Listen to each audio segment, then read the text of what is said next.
Hi guys.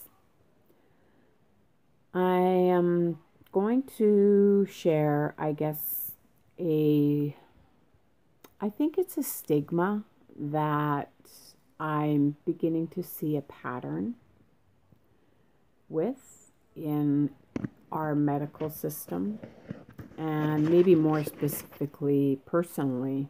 Um, I've been dealing with stigma and racism all my life. The stigma mostly has been due to, I think, things that are out of my control. I recently went over to see my specialist and I was able to get a CT scan finally for my hips. I was able to express very well how much the pain that I get from my hips through my legs, the over active nerve spasms, like everything basically. And so a CT scan has been ordered. I'm like, great, this is really exciting. Well, this morning I got the message that I can do the CT scan. It's been ordered, but I need to do my blood work first before they will go forward with processing my CT scan. Now I'm thinking to myself, this has nothing to do with my CT scan because you don't need to see my blood work. I know that this is specifically around my prescription medications. So I want to show you something. I'm a very compliant patient. I'm very engaged in my health care, and I honestly think it really bothers people in general. I've had to do this to survive. It's not a joy to me to have to do the job of a specialist, to have to educate people who know more than me, or maybe not know more than me, but are schooled, educated, have the pedigree that I don't have. So in many ways, this lack of pedigree unfortunately discounts a lot of my voice as a woman, as a patient. I'll just say I don't even want to get into the triple jeopardy, being positive, being Aboriginal, having issues with depression and PTSD. This is all stemming from something that I'm now facing in the medical system, where if I don't do this, I'm not rewarded with this. And it feels very paternalistic. I understand this way of thinking very well because I've had to maneuver this colonized system of medical care, treatment, and support, which basically has been contracted out to non-governmental organizations. If our government actually really took control of the whole issue around bloodborne pathogens and integrated the care, the treatment, and the support into every health authority, then all people would have equal access and equal care. But as it is, the care is so centralized that for me to go to my appointment, I am on my feet for literally 15 hours for the day. The specialist clearly forgets the minute I walk out the door of my reality that I live in. So I can understand from a medical perspective that I've given this to you, I'm not seeing results, so you're not doing it. But why punish me by not giving me what I need? Like,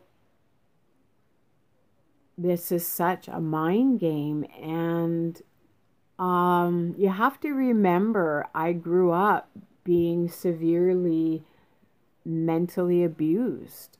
I don't speak very highly about it. I don't speak about it because it's part of my past. But this is activating all kinds of feelings in me of unworthiness. And I know this isn't about me, but I think when it comes to the other side, where you're sitting there talking to the doctor, the minute you walk out the door, they forget about you. And I think this is one of the biggest problems I have, because I've had doctors that, I'm not complaining about my doctor, I'm complaining about the system. But I've had a lot of doctors that, you know, despite having a high amount of business, traffic, people, you know, conferences, they still remember me. They still remember what I'm going through. They still have built that relationship that is so vital. It's one of the foundations of advocacy that we fought for, so that we're treated with dignity when we're in the system. But what I want to show you is I am so compliant. This is my life here. I get these once a week. They're blister packed, safely away from anybody else's consumption, anybody else's ability to access it. And that is why I have to go to Vancouver, basically to have my prescriptions filled every 3 months so that I can continue to get my weekly refills. And I hate to break it down very simply for you, but that's it. Because as far as the other care goes, there's nothing going on there. My blood work is not that important. My blood work is not that important at this stage of the game, because I am so stable that you could probably leave me alone for a year, come back, and I'm still the same as far as my counts go. And if this were really that big of an issue, we would be talking about genomes, you know, checking to see if the medication is actually still working for me. And a bigger part of that conversation would also be examining the, you know, lymph nodes, examining areas where I don't have fat in my body, and that's never happened. My doctor doesn't touch me. So the other side of this, and I guess this is why I need to respond, is it makes me feel like a donkey with a carrot being held over my head. And I'm never going to get that carrot. It was never going to be for me, and it never will be mine. And I don't like people having control over my health, over my well-being, over my state of mind. And all this does is activate some serious feelings of unworthiness, and I guess shame and guilt that I need to forgive myself for.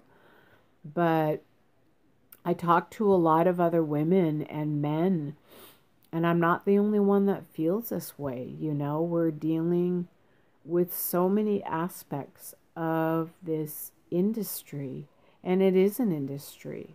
You know, my grandparents' doctor you know, I met for the first time, said I have no obligations and no ties to any pharmaceutical company, you know, and that he and Michael Moore would probably be friends. And this is the kind of doctor I want, because he's not in anybody's back pocket. And I'm sorry to say that a lot of our doctors are. So, you know, if you've got challenges with your medication and you've got concerns, talk to your pharmacist first, especially if you have any side effects, because doctors are not trained in pharmacological care. Pharmacists are. So we need to understand, the parameters of what our doctors understand and how they fit into the bigger picture. But we also need to understand that we have power too. If you don't want your doctor, or say the ER, or just anybody looking at your PharmaNet records, you please go down to your pharmacist and tell them you want to lock down your PharmaNet records and put a password on there.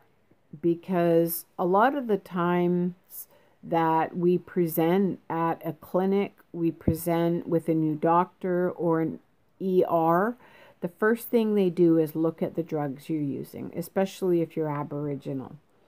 And I'm going to hopefully get more people talking about this, because I'm not the only one dealing with this. And it's very activating in terms of our self-esteem, when so many of us work so hard every day to stay as healthy as we can, to keep the roof over our head, to pay our bills, to try and eat well on a fixed income, to manage stress, to heal. Like, just, wow. I really own my own feelings around this, and I'm not guilty. I don't need to feel ashamed about anything, because I'm not doing anything wrong. So I want to leave this with you today, because I can't go and get my CT scan until I get my blood work done. It's Friday. I live on Vancouver Island. Nobody's doing blood work today for this, and I didn't fast, so now I have to wait till Monday, which puts my CT scan even further. And wow, I never thought that I would be dealing with stigma like this. So, lights out.